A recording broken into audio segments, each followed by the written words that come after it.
جی ناظرین، آپ کے انتظار کا بہت شکریہ. ہم سب یہ ہم کیفیت اس وقت بیان کر رہے تھے کہ وہ اس کالج وہ اردو کے ساتھ لنگوسٹکس جو ہیں جی جی یہ بھی تو ہمارے معاشرے سے غائب ہو گیا نا، ہم پڑھتے ہی نہیں اب. دیکھو نا، اب وہی ہے نا کہ ایک تو یہ آپ دیکھیں ہمارا ہمسایہ ملک ہے انڈیا، اس نے یہ اے لیول او لیول نہیں آنے اس نے دیا اپنے ملک میں. ہم نے بھی پچھلے 30-40 برس میں یہ ہوا ہے. اور یہ 1979 میں پہلا اسکول کھلا تھا. تو اب آپ دیکھ لیجئے کہ میں نے ایک اسی طرح کے ایک اسکول کی میں ایک وہ صدارت کر رہا تھا کسی فنکشن کی، تو میں نے وہاں کہا، اور میں نے لائٹر موڈ میں کہا لیکن وہ جملہ تیز ہو گیا تھوڑا سا اور تھوڑی سی بدمزگی کی کیفیت پیدا ہوگی، مگر میں نے کہا یہی کہ آپ ہمارے بچوں کو انٹرنیشنل سٹیزن بننے کے لیے تیار کر رہے ہیں، ان کی انگریزی امپروو کر رہے ہیں، ان کا جنرل نالج ہے، ان کا مینرزم ہے، یہ سب دیٹ از ویری گڈ. میں کہ بہت اچھا ہے. لیکن میں کہ جی ایک بات میں آپ سے کہنا چاہتا ہوں، پرابلم یہ ہے کہ کوئی آدمی نیشنل ہوئے بغیر انٹرنیشنل ہو نہیں سکتا. اور اگر ہم اس کو نیشنل ہوئے بغیر انٹرنیشنل بنائیں گے تو وہ کچھ بھی نہیں بنے گا. کچھ بھی نہیں. وہ تو وہی وہ تو مال ہے نا، ٹوکری میں رکھا ہے جو آ کے خرید لے. یہ چیزیں جو ہے نا، اس میں سمجھتا ہوں کہ شاید ہم نے بطور معاشرہ، اور میں بھی ٹیچنگ میں رہا ہوں، آپ بھی بیوروکریسی میں رہے ہیں، شاید ہم سب اس بات کے کسی نہ کسی حد تک قصوروار ہیں کہ یہ سب کچھ ہماری آنکھوں کے سامنے ہوا. ٹھیک ہے، ہم نے یہ دلی اجڑتے دیکھی. میں دیکھیں، میری اتفاق ایسا ہے کہ میں ساری زندگی جب میں پڑھاتا تھا تو میں کریکلم پر بڑی تنقید کیا کرتا تھا.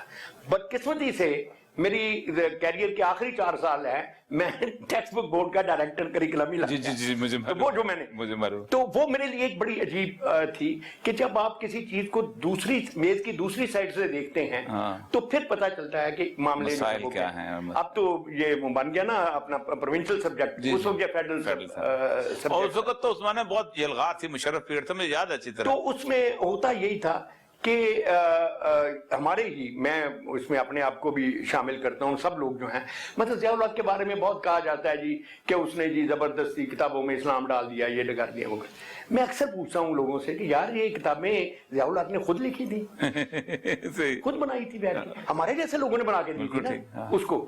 اب پھر مشرف کا زمانہ آیا، روشن خیالی آئی، اور ان کا اسلام نکال کے روشن خیالی ڈال دو. تو میں کہ یار ہم لوگ کون ہیں؟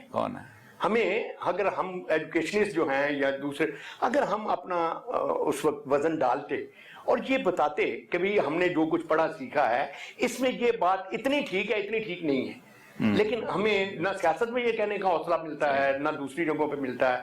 اور یہی وجہ ہے کہ ہمارے معاشرے میں بچے جو ہیں، ہماری نئی نسل جو ہے وہ اتنی کنفیوزڈ ہے، اور ان میں وہ جو قوت ارادی آپ کہہ لیجئے یا قوت فیصلہ جو ہمیں اپنے بزرگوں سے ورثے میں ملتی ہے، وہ ہم شاید اس میں ہم نے تھوڑی سی گڑبڑ کی ہے، اور کوشش کرنی چاہیے کہ اب اس کو کسی نہ کسی طرح اس کو کوئی تو منتقل کیا جائے. ہاں لیکن نہیں، مشکل لگتا ہے. صاحب شاعری، ایک تو یہ ہے کہ ایک آپ پہ الزام یہ ہے کہ آپ نے شاعری جو ہے شادی کرنے کے لیے لکھی تھی، کیونکہ آپ کی پہلی کتاب جو ہے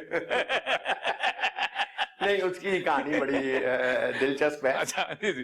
وہ میری بیگم میری چچا کی کزن ہے، ہم شادی سے پہلے بھی ایک ہی گھر میں رہتے تھے. اچھا، یہ تو بڑا مشکل رومانس ہوتا ہے. بڑا مشکل ہوتا ہے، کوئی کرنے نہیں لیتا اور کر لے تو پھر اس کے بعد تو اس میں اس کا مزے کا بات ہے، اس میں اس کتاب کا نام تھا، پہلی میری کتاب کا نام ہے برزخ. جی برزخ درمیان میں موت اور ریسرکشن سے درمیان کا عرصہ جو ہے اس کو.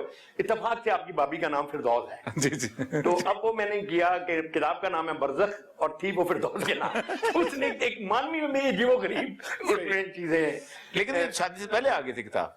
جی نہیں، لیکن منگنی ہو چکی تھی. اچھا اس وقت منگنی ہو چکی تھی. کتاب کا یہ فائدہ ہوا کہ اس کی وجہ سے شادی جلدی ہو گئی، کیونکہ میرے سسر جو تھے، میرے چچا، انہوں نے کہا آپ یہ باتیں اسی میں اترایا. لیکن بہت اچھے، بڑے اچھے وقت تھے اس میں. میں اس کتاب کی ایک اور میں آپ سے ضرور کرنا چاہتا ہوں، اپنی نئی نسل کو بھی کہنا چاہتا ہوں کہ ہمیں زندگی میں اپنی ترجیحات ضرور متعین کرنی چاہیے. بالکل ابتدائی زمانے میں بھی آپ کو وہ کرنی چاہیے، اور پھر جس ترجیح سے آپ کمٹ کریں اس کے لیے کچھ اپنے آپ کو سیکریفائز کرنا چاہیے، کیونکہ یہ پریکٹس اگر آپ کو بچپن میں آ جائے نا، آگے زندگی میں آپ کو بڑے فیصلے کرنے میں اس لیے اس کا بہت لیتا ہوں کہ میری احمد ندیم غازی صاحب نے 68-69 میں فنون کا ایک جدید غزل نمبر چھاپا. اس جدید غزل نمبر میں آخری جو بلاک تھا سب سے نوجوان بچوں اس میں میں بھی تھا، اور میری 10 غزلیں انہوں نے چھاپی. لیکن جب میں نے کتاب چھاپی تو میں نے اس میں ایک بھی غزل نہیں رکھی. اب یہ اتنے بڑے میرے استاد بھی ایک طرح سے ہیں، مینٹور بھی سارے، تو یہ بڑی، تو انہوں نے ندیم صاحب نے، انہوں نے جب میں نے اس کی وضاحت کی تو انہوں نے بہت تعریف کی. میں نے کہا دیکھیں جی بات یہ ہے کہ سم ہاؤ اس وقت فری ورس میں اردو نظم کی جا رہی ہے، اس کا کوئی راج نہیں، اور لوگ جو ہیں آپ کے بقول ہی یہ میری نظمیں جو ہیں وہ ایکسپٹڈ زیادہ ہے. تو غزل تو میں لکھ رہا ہوں جیسی ہزاروں لوگ لکھ رہے ہیں، تو اس میں تو شاید مجھے اپنا نام شکل بنانے میں بڑی دیر لگے، اس میں کچھ اور میں ایٹ ایز بھی فیل کرتا ہوں. تو وائی ناٹ کہ میں صرف، تو چنانچہ یہ بہت عرصے کے بعد اردو میں کوئی ایسی کتاب آئی تھی جس میں صرف نظمیں تھیں. صحیح. میں نے ایک غزل، بلکہ میں تو آپ شاید پہلے شاعر ہیں جنہوں نے مشاعرے میں نظم پڑھنا شروع کی تھی، وہ بھی آزاد نظم. میرا خیال ہے میں نے اس سے پہلے رواج نہیں تھا، بہت کم رواج تھا، اور میرا خیال ہے میں نے نہیں تھا تو آتے ہی نہیں وہ تھے. جالب ٹائپ نظمیں، جی وہ لیکن آزاد نظم نہیں تھی. ہاں جی، وہ جب آزاد نہیں، وہ ویسے تو فیض جلندری صاحب بھی ترنم کے دور پہ پورا شاہنامہ سناتے کیا بات ہے. دیکھیں یہی ہے، ہم یہ لوگ جو تھے، ہم اپنے زمانے میں جیسے ہر نوجوان نسل اپنے سینئرز کے تھوڑی سی بے تکلف ہوتی ہے، تو ہم لوگ بھی مطلب حفیظ صاحب سے ہر کوئی، لیکن اب کبھی میں سوچتا ہوں کہ یار یہ کیسے کمال کے لوگ تھے. 6-7 جماعتیں ایک بندے نے پڑھی ہوں. آپ اس کی ہسٹری پر گریس دیکھیں، آپ اس کی میوزک پر گریس دیکھیں، آپ اس کی جو قادر الکلامی ہے وہ دیکھیں، لیرسزم جو ہے وہ دیکھیں، آدمی حیران رہ جاتا ہے. یہ میرا جی کیسے میرا جی 9th میں اٹھ گئے، اور وہ جو انہوں نے مشرق و مغرب، منٹو صاحب فرسٹ ایئر سے نکلے، مشرق و مغرب کے نغمے جو کتاب لکھی ہے، اور شاید ہی واز پراپرلی 19 اور 20 جب اس نے یہ کتاب لکھی میرا جی نے. ہاں جی، ہاں بالکل بالکل. اور وہ سارے کے سارے دنیا جہان کا اس نے اکٹھا کر دیا شاعر جو. اور شاعری پڑھنا کوئی آسان کام نہیں انگریزی کیجیے. تو یہ جو ہماری سینئر نسل میں بڑے بڑے گنی لوگ تھے. مجھے یاد ہے آزمی صاحب کے دفتر میں ایک لائٹر نوٹ پہ ایک بات، ایک صاحب ہوتے تھے الف المہراس. اچھا. تو وہ لنگوسٹکس کے بڑے ماہر تھے، خصوصاً جو پرانی زبانوں کے اور محاوروں کے وغیرہ نا. تو وہ ان کے سامنے اگر کوئی لفظ غلط بولا جائے نا تو وہ باقاعدہ اپنا سر پیٹتے تھے. لٹرلی بزرگ آدمی تھے، پھر بھی تھوڑے سے مجہول تھے، لیکن آدمی لائق بہت تھا. تو مجھے ابھی تک یاد ہے کسی بندے نے کہا کہ جی وہ بلی نے دودھ پی لیا. تو انہوں نے دور سے اپنے سر پہ ہاتھ مارا، کہتا بھائی بلی دودھ پیتی نہیں، لبڑتی ہے، لبڑتی. I still remember جب مگر وہ بالکل ٹھیک اس نے کہا کہ بھائی یہ لبڑتی ہے. کس شخصیت نے آپ کو اس سارے عرصے شاعری کا، خیر شاعری تو آپ سنتے ہیں ابھی آپ سے، لیکن شاعری قاسمی صاحب کے ساتھ آپ کا تعلق تو خیر ہمیں بڑا واضح، اتنا آبویس ہے کہ اس کو چھپائے نہیں چھپانے کے میرے لیے تو عزت کی بات ہے. ظاہر بات ہے، قاسم صاحب بہت بڑا درخت تھا، اس کے نیچے بڑے لوگوں نے زندگی گزاری. لیکن ایک ہوتا ہے شاعری میں جس شخص سے آپ بہت زیادہ متاثر ہو جاتے ہیں زندگی بھر، بڑے لوگوں میں سے ضرور نہیں کہ آپ کا مذہب. ہاں، اور یہ آپ نے دیکھا ہی ہے، اصل میں آپ جانتے بھی ہیں اس بات کو کہ میرا ہمیشہ سے کلاسک کے ساتھ میری بڑی محبت. آپ نے وہ نئے پرانے جو ہے نا، وہ میں کبھی کبھی میرا چند کتابوں میں جو میرے تکیے کے ساتھ ہوتی ہے، میرا بہت انٹرسٹ رہا ہے.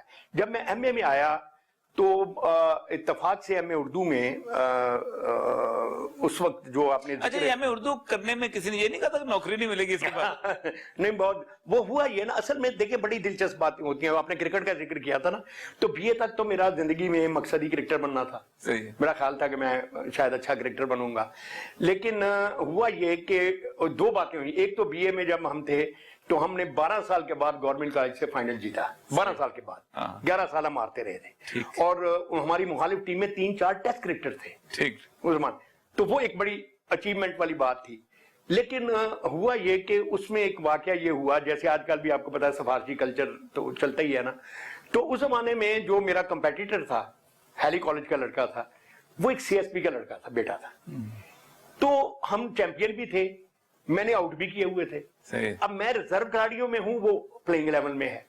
ٹھیک وہ اس لیے کہ وہ بیچارے جو سلیکٹر تھے وہ جی زیادہ وہ نہیں ہے وہ تو ایک تو یہ ہے کہ میں سائیکولوجیکلی اس زمانے میں بڑا ڈسٹرب ہوا کہ یار یہ تو بڑی ناانصافی وغیرہ ہے. اوپر سے رزلٹ نکلا تو میری خوش قسمتی کہہ لے کہ میں نے اردو سبجیکٹ میں بی اے میں نے ٹاپ کر لیا. اس میں وہ اکٹھے ہوتے تھے جمع ہوتے تھے ٹوٹل نمبر پلس اس کے نمبر. اس سے یہ ہوا کہ وہ مجھے اسکالرشپ مل گیا ٹھیک اس کی وجہ سے.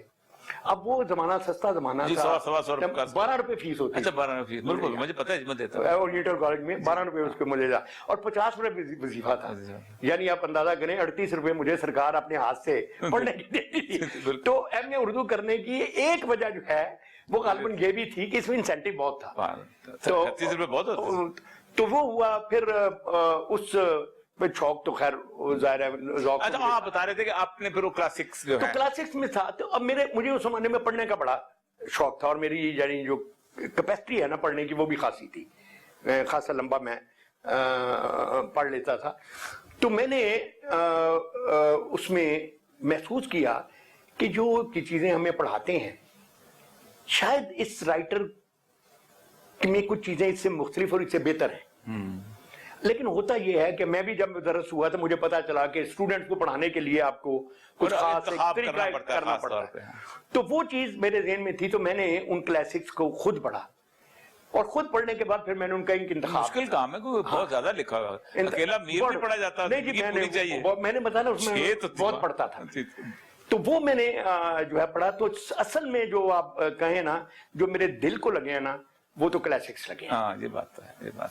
اور ان میں ایسے ایسے کمال کے لوگ ہیں. ایک شعر اکثر میں آپ سے میں شعر بھی کیا کرتا ہوں کہ آپ دیکھیں کہ کارل مارکس کو بائبل کو جو ماڈرن بائبل اس کو کہا جاتا ہے اس کی اور علامہ اقبال نے اس کو کیا کریڈٹ دیا کہ نیست پیغمبر لیکن در بغل دارت کتاب. یہ پیغمبر نہیں. لیکن آپ یہ دیکھیں اس کے پیچھے ہیگلز تھا اور بہت سارے لوگ. ایک 200-300 سال کا یورپ کا جو ایکومولیٹڈ فلسفی تھی وہ اس کے پیچھے تھی بیک گراؤنڈ. پھر وہ بہت بڑا آدمی تھا خود اور اس نے ایک پیرلل سسٹم دنیا کو دیا. 100 سال سسٹم نے رہا. تو اسی زمانے میں میر تقی میر دلی کے کسی ایک لکھنؤ کے چھوٹے سے کسی گھر میں ساری زندگی شاید 500-700 کلومیٹر اس نے سفر بھی نہیں کیا ہوگا, نہ جہاز اس نے دیکھا ہوا تھا نہ کچھ. لیکن جو کمال اس کا ہے کہ اس نے ایک شعر کہا اور اس شعر میں پوری کا پوری داس کیپیٹل جو ہے نا وہ بند ہو گئی. اور وہ شعر جو ہے یوں تھا کہ امیر زادوں سے دلی کے مت ملا کر میر کہ ہم غریب ہوئے ہیں انہی کی دولت سے. انہی کی دولت. تو ناظرین بات ہو رہی تھی کارل مارکس جو کہ روح اثر تھا لیکن میر تقی میر نے اس کے پورے فلسفے کو ایک خوبصورت شعر میں کس طرح بیان کیا ہے. ملتے ہیں تھوڑے سے وقفے کے بعد.